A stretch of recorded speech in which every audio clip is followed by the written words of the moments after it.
estou na instituição, nessa instituição, no Instituto Biomédico, na Universidade Federal Fluminense, há 42 anos. Eu iniciei aqui como estagiária. Eu fiz o curso de ciência, comecei a fazer o curso de ciências biológicas na Universidade Souza Marques e senti necessidade de fazer um estágio com alguns professores que eu já conhecia de nome no mundo científico. E vim para fazer um estágio em qualidade da água com o professor Omar de Paula. E aí, na época, nós não chamávamos qualidade da água, análise de água. E vim trabalhar com ele. Pouco tempo depois, eu recebi uma outra proposta de estágio, também muito interessante, com enterobactérias, do professor Altair Antunes Zebral. E aí fui trabalhar com o professor Altair. O professor Altair tinha características muito engraçadas, era um homem muito alegre, e ele tinha o hábito de cantar música de Roberto Carlos. Então, às vezes, ele estava trabalhando na sala dele, e nós estávamos no horário do cafezinho, e ele começava a cantar alguma coisa do Roberto Carlos, e nós, de brincadeira, completávamos de lá do cafezinho como se fosse uma segunda voz. E ele tinha uma risada muito alegre, muito gostosa, então ele dava uma risada, aí ele dizia que ia dar zero em todo mundo, que fazia umas ameaças, mas a gente sabia que era uma brincadeira muito grande dele, né? Então assim nós passávamos os dias. Nesse estágio ainda com o professor Zebral, ele nunca ia embora, chegava 9h30, 10 horas da noite, ele continuava aqui trabalhando. E aluno tem uma série de encargos além do estágio. Ele tem que estudar para a prova, ele tem que apresentar seminário, ele tem que acompanhar as disciplinas, aquelas coisas todas de aluno. E então, nós sabíamos que ele não ouvia muito bem do ouvido direito.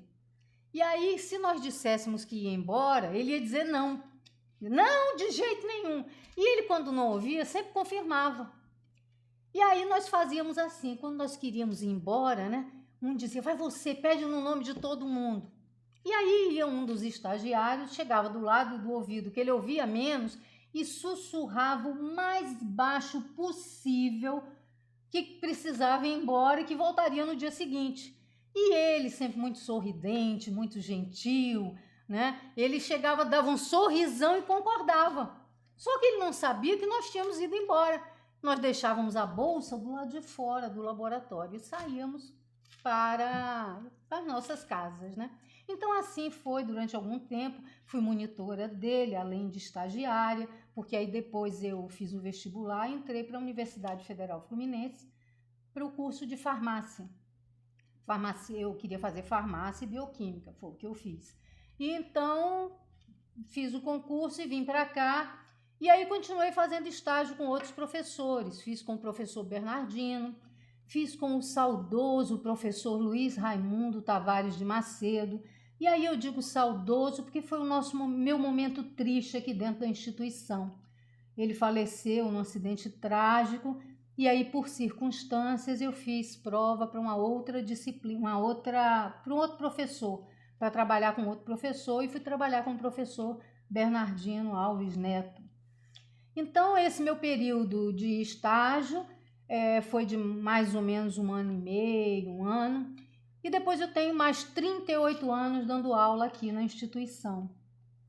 Dando aula aqui, eu tive imensas alegrias. Durante muitos anos eu fui professora homenageada, patrona, paraninfa de turma, da turma de farmácia. A turma de farmácia me homenageou muito, muito, muito, pela nossa afinidade profissional, né, principalmente, e também pelo curso de odontologia, pelo curso de veterinária, pelo curso de biologia. Então eu recebi algumas homenagens dos meus alunos e que me comovem muito até hoje, quando eu pego os cartões de prata, depois com um pouco mais difícil a situação financeira, já não eram mais cartões de prata, eram uns cartõezinhos de papel cartão, mas todos eles com um carinho enorme e que me emociona muito essas lembranças. Além das homenagens dos alunos, eu tenho uma gratidão muito, um orgulho muito grande, porque eu formei uma série de professores daqui do Instituto. Dentre eles, uma ex-diretora, a professora Rita Paixão, a mais recente, a professora Aline Barbosa, o professor Ribas, de um outro departamento, o professor Felipe, também de outro departamento, que não o meu, de origem, que é a microbiologia e parasitologia. Então, isso me enche de orgulho cada vez que eu os vejo, que eu vejo como é brilhante a trajetória deles, as publicações, quando leio, realmente é uma coisa que me alimenta e me faz sentir muito grata. Eu agradeço muito a Deus por essa oportunidade de ter convivido com pessoas, com colegas tão especiais, alunos, professores. Tanto é que eu não consigo me aposentar. Todo ano eu digo, vou me aposentar. A professora Cláudia já esteve inclusive na minha sala. Miriam, você vai se aposentar? Então você me diga o que é que você faz parte para eu já ir colocando outros professores para exercerem essas funções. Mas aí a covardia e a saudade bate, porque isso aqui é minha casa. Isso aqui foi grande parte da minha vida e da minha formação. Aqui eu aprendi muito e aprendo muito todos os dias. A professora Cláudia, a professora Helena, a professora Sônia, a professora Sheila, a professora Luciana. Eu aprendo muito com todos os colegas aqui. E por isso fica difícil eu abandonar isso aqui. E aí eu digo brincando, eu já me sinto um pterodáctilo aqui dentro. Porque eu fiz parte de primeiras coisas. Eu fui parte da primeira agenda acadêmica, eu fui vice-presidente da primeira agenda acadêmica da UF. Eu fiz parte da primeira comissão de RADOC, que é o relatório anual de atividades docentes. E aqui eu tenho até uma passagem muito engraçada, porque era uma comissão pequena, e nós ficamos uma semana trabalhando, e os últimos 2 dias nós ficamos literalmente aqui no biomédico sem sair, nós não saímos. Nós tomávamos pilhas de café e cochilávamos na poltrona, numa poltronazinha que tinha na minha sala, porque o programa era tão antigo para se inserir os dados do relatório de atividades de professores que apagava. E aí tinha um detalhe, nós lançávamos no computador no andar térreo e imprimíamos no 3º andar. A funcionária Elizabeth Lemos estava grávida da filha dela, quase nascendo. E a professora e a funcionária Janaína tinha problema de horário, porque morava num lugar mais longe, né? E o professor Otílio ficava aqui também participando para nos ajudar, Otílio Machado. E aí o que acontece? O biomédico tem uma fama de que tem fantasmas aqui. Se houve barulhos, são barulhos parecendo de panela batendo, prato caindo no chão. Acredito eu até hoje que seja por conta da repercussão do som pelo tipo de construção.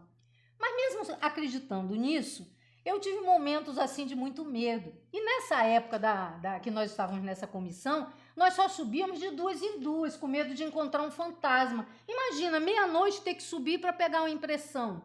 Pilhas de impressão, porque na verdade eram os currículos dos professores lançados nesse relatório. E aí nós íamos correndo. E Elizabeth ia segurando a barriga, porque estava grávida, e a gente, vamos, por quê? Porque ela não podia correr, ela estava para ter a filha dela mais velha. E aí a gente ouvia, claro que no momento ouvimos, né? E eu me lembro de uma vez que desci tão rápido a escada para chegar no térreo que eu já não tinha mais nem respiração. Eu me lembro que quando eu cheguei eu quase desmaiei. E aí a Janaína, que estava digitando, ficou tão assustada que quis sair correndo. Então foi um momento muito engraçado de pânico, todos nós com medo. E o professor Otílio, sempre muito brincalhão, cada vez que entrava, vinha fazendo um barulho de fantasma. Ou era bu, ou sacudia alguma coisa, sacudia papel laminado para fazer de conta que era ventania. Então, era uma brincadeira até para nos manter acordados, né? Porque foram 8 dias trabalhando e mais 2 dias virando. Nós não fomos para casa, nós tomávamos um banho aqui correndo no banheiro, enfiávamos a roupa e voltávamos para trabalhar. Então, isso foi uma das coisas, foi com a instituição do RADOC. Depois disso, participei também de um outro momento muito gratificante, que foi a criação do curso de biomedicina. E aí participei da elaboração do projeto pedagógico. E para mim o mais importante foi do relatório para aprovação pelo MEC. A professora Helena deve se lembrar que na aprovação nós recebemos um elogio muito grande da comissão do MEC pelo trabalho dos professores e funcionários. Inclusive, tinha professores que colocaram dinheiro deles para poder construir uma sala para eles trabalharem melhor lá no anatômico, para pintar a sala, colocar móveis. Isso tudo, aos olhos do MEC, demonstrou o amor que nós temos por este instituto, por esta instituição. O amor que nós temos, eu acho que no fundo vem no meu DNA. Eu acredito que meu filho sente isso, que não é sequer professor daqui, e se eu tivesse netos também teriam. Então, é um amor, é uma gratidão, é uma sensação de orgulho muito grande por tudo que vivenciei aqui. Também os funcionários, não posso deixar de lembrar deles, da Itaci Silva, da Terezinha Braga, os mais antigos. Hoje nós temos ainda a Elizabeth Lemos, a Janaína de Almeida, a Joana, que agora me fugiu o nome, né? Já estou mais velha, o nome da Joana, outra funcionária querida, e muitos outros que eu tenho até medo, a Ana, que também é funcionária da secretaria, que hoje, até hoje, nos ajudam, estão sempre solícitas ali. Então eu vejo que não só professores nos enriquecem, mas os nossos funcionários altamente qualificados, com uma dedicação muito grande. E é o meu orgulho que eu deixo registrado aqui e que eu quero lembrar por toda a minha vida, ainda que eu tenha um Alzheimer, ainda que eu fique com senilidade, mas eu quero que o biomédico fique não só no meu coração, mas também na minha lembrança.